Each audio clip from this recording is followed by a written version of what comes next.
If all of your common knowledge of anime is Demon Slayer, Naruto, Inuyasha, Bleach, One Piece, Fate, Dragon Ball Z, Sailor Moon, Gundam, My Hero Academia, Yu-Gi-Oh!, and Ghost in the Shell, then you're not an anime fan. Normies, stay the f*** out of anime.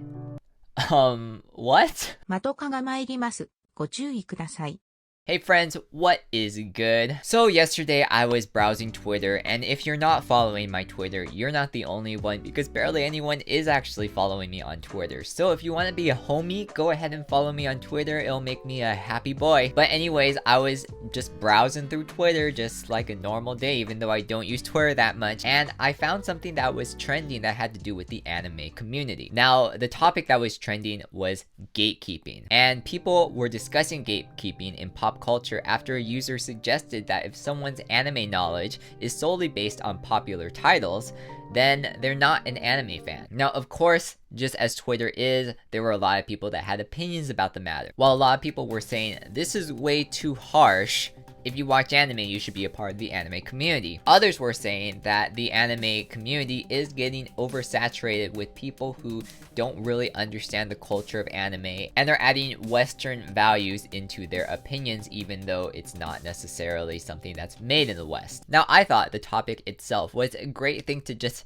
dissect and also kind of just establish what a fan really is, because it's something that's always confused me. What really is a fan, and how much do you have to do to actually be a fan of something? But first thing first, we should dissect this post and kind of see where the person who wrote it is coming from. So of course, because it's Twitter, there were a lot of back and forth that were happening, and I wanted to highlight some of the responses to some of the replies that he ended up getting. Responses such as, if you're mad at what I said, just to let you know, I don't care. And just wanted to remind folks that gatekeeping your fandoms is a good thing. But the thing that caught my eye was his comment saying, also, most Anitubers suck balls. Now, I don't proclaim or think at all that I'm an Anituber. I have made anime related videos in the past, and I still do once in a while, but I don't know if other people refer to me or think of me as an Anituber, and if they do, I don't want to suck balls. But because of that comment, I'm not going to reveal who actually created that post. If you want to dig deep enough into Twitter, I'm sure you can find it. I wanted to figure out what sparked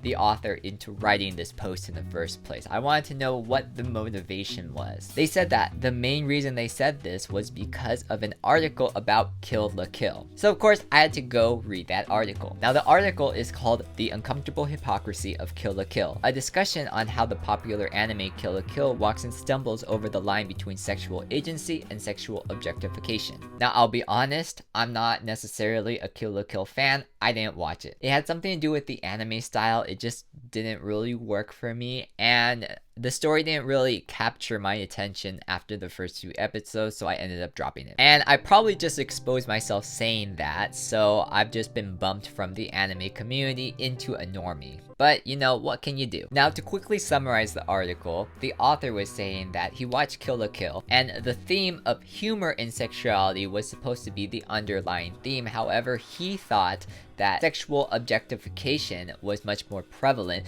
which made him a little uncomfortable while he was watching this anime. And I think this is a common theme within anime and people who watch anime for the first time. Of course, there is a lot of sexualization for certain anime within certain genres. And while that may be uncomfortable for some people, I feel like there's a lot of other genres within anime that don't necessarily have that sexualization, and people can enjoy those perfectly fine. So it made me feel a little weird that the Twitter user jumped from, oh, this Kill la Kill article to, wow, if you don't watch 5,000 plus hours of anime and all of these different kinds of animes besides the mainstream ones, then you're a normie and you're not an actual anime fan. So I really had to dig deep and kind of figure out, where is this post actually coming from? What is the actual meaning of the post? And I think this little Twitter interaction within the reply section kind of sums up what's actually going on here. Now, one user is saying that anime has gotten really popular with normal people, but it's a very good thing because it can lead to more merch, better adaptations, can also change the problems within the anime community and create more representation. To which the person who wrote the tweet was saying, no, it's not a good thing because we're going to see people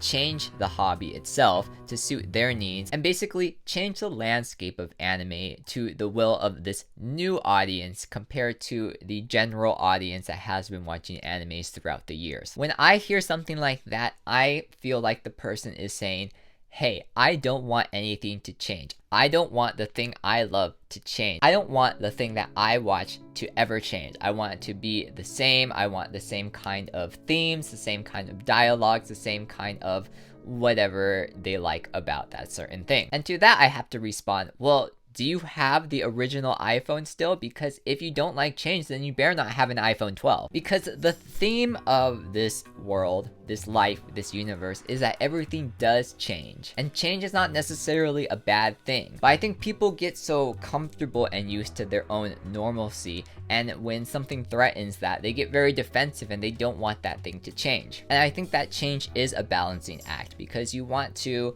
appeal to the core audience, the people who have been watching for a very long time, but you also want to appeal to the new ideals of the new people that are watching as well. Of course, you're not going to be able to please everyone, but hopefully the changes are both reflective for the old audience and the new audience in a way where they can both enjoy at the same time. But I think the real thing that I wanted to discuss is the idea of fandom, or fans in general. Because I don't know, I've never really understood what a fan actually is. Because if we look at the definition of fan, it's an apparatus with rotating blades that creates a current of air for cooling or ventilation.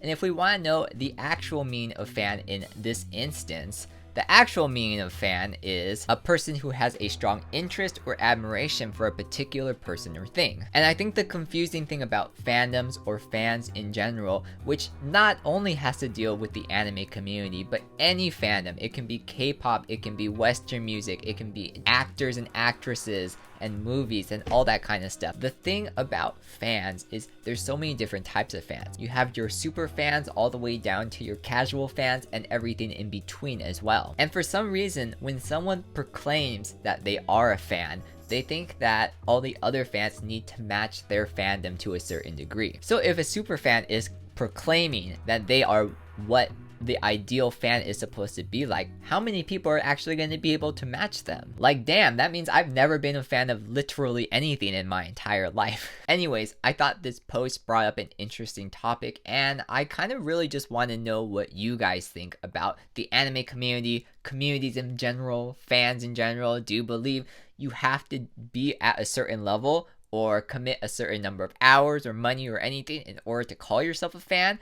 Or are you a fan by, just casually watching or casually enjoying certain things? Like, I'll be honest, if you watched like 5 episodes of One Piece, I don't know if you're at the level where you can call yourself an anime fan, because I don't even know if you can call yourself a One Piece fan. Like, you don't even know all the characters yet, right? First 5 episodes, you know Luffy and maybe Zoro, and that's about it, right? But I'm very interested to hear what you guys think about this, so let me know. Also, if you like videos like this, make sure to give this video a like. It really supports the channel. And if you haven't already, please subscribe. Now on YouTube, like a lot of YouTubers are doing this thing where they're showing the not subscribed to subscribe little percentage thing. So I'm going to show it right here. Yeah, it's actually pretty freaking pathetic. Like the people who put this on their video, like I usually see like maybe 20% subscribed, 80% unsubscribed, or like 30-70 or something like that. But I have not seen anything like this before. So let's like change that, please. Like, I would love just like to get that subscribe to 10%. Like, that would be a dream. So if you want to help me, make sure to subscribe if you haven't already. Sorry if this video is a little all over the place. I just wanted to share my thoughts, and I'm interested to see what you guys think as well. But until next time, peace.